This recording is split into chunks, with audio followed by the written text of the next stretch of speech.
lot of guys will be fast in the desert. If you got a car that's set up properly, you can flat foot it and pretty much drive it through the desert wide open.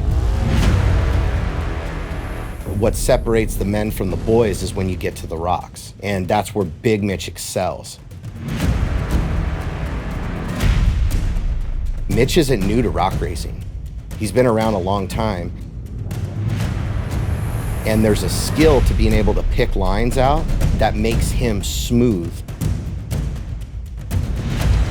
Everything that I know in rock crawling as well as desert racing, I've learned from him. The way he picks lines, knows the trails so well, and all those different things combined is what makes him, the best at what he does.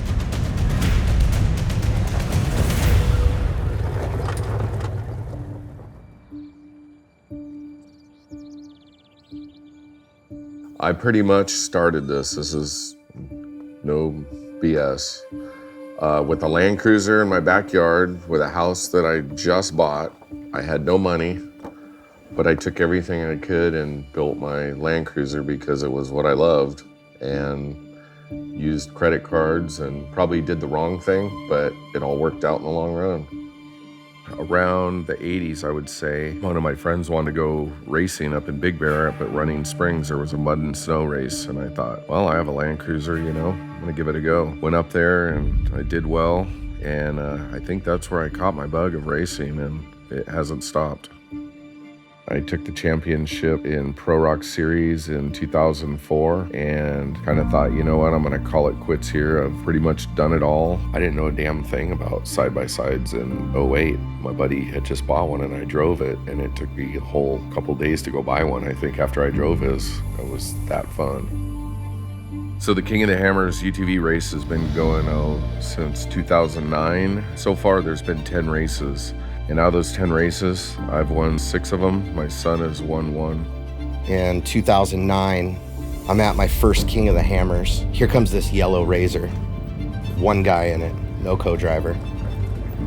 Hits the hill, gets about 3/4 of the way up and just stops, jumps out, grabs his winch line, hooks it around a rock, jumps back in the car, pulls himself up, throws the cable back in, he's gone. And I tell my buddy that that's the baddest dude in this race right here. I don't know who that guy is, but he's gonna win. Sure enough, at the finish line, that's when I first met Mitch Guthrie. He won that race, and I watched him win 6 times over the last 10 years.